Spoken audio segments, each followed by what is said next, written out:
Animation in 3, 2, 1. Wings 2.9. That's it, just hold that. That's perfect. That's perfect. Landing in 45 seconds.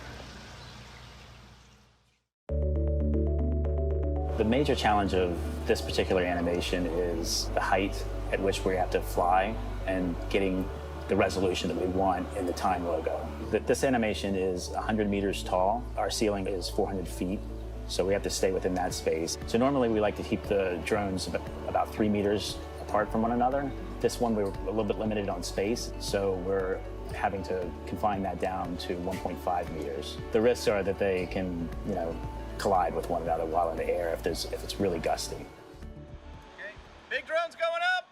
Not only did we want the border and logo made out of thousands of drones, but we also wanted to shoot that cover photo with a drone. In the history of time, in 95 years, we've never had a cover image that was shot by a drone camera. Pan is good. Everything looks great, guys. This is our first time shooting a magazine cover. We've got a tight timeline. They're going up, getting a lot of drones up in the air, and we've got to be in the perfect, precise position to get that shot.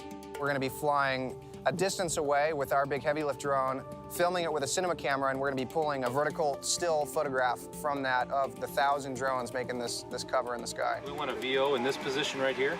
Ideally, the one that's closest to the drone should have one of our production radios. One of the challenges, I would say, is it's coordinating where we're flying so that there's no collisions between the aircraft. And then also, we're sort of pushing the boundaries of shooting this low light scene with the camera, shooting LEDs and that sort of thing. So it is challenging just coordinating something that's so massive. You press go, they take off, they go, make the square.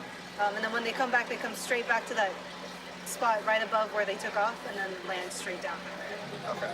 My responsibility is to monitor the health of the fleet of the drones, both while they're on the ground and then also while they're in the air. And when we're actually doing flight, I work with Clay, who's our pilot in command for this show, in order to coordinate the commands that we send to the drones and make sure we're safe to fly from an aviation perspective.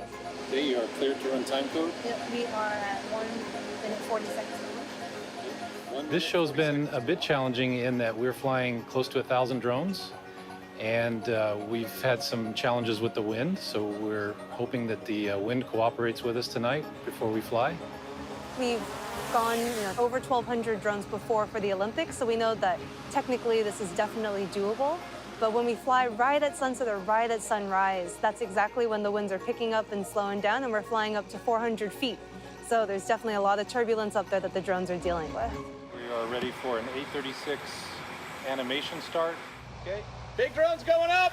10, 9, 8, 7, 6, 5, 4, 3, 2, 1, launching.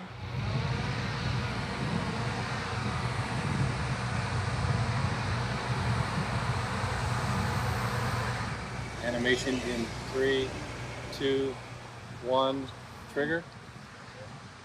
Oh, man, check it out. I've always been amazed at how different an image looks when you put it inside the red border of time. And what's interesting about this is that the image is actually the border of time. I've looked at that border and logo every single day on a flat screen monitor, and to see it up in the sky at 400 feet in the air, it was very moving for me. Just to see it flying above you was really special. Drones are returning home. Big drones coming home.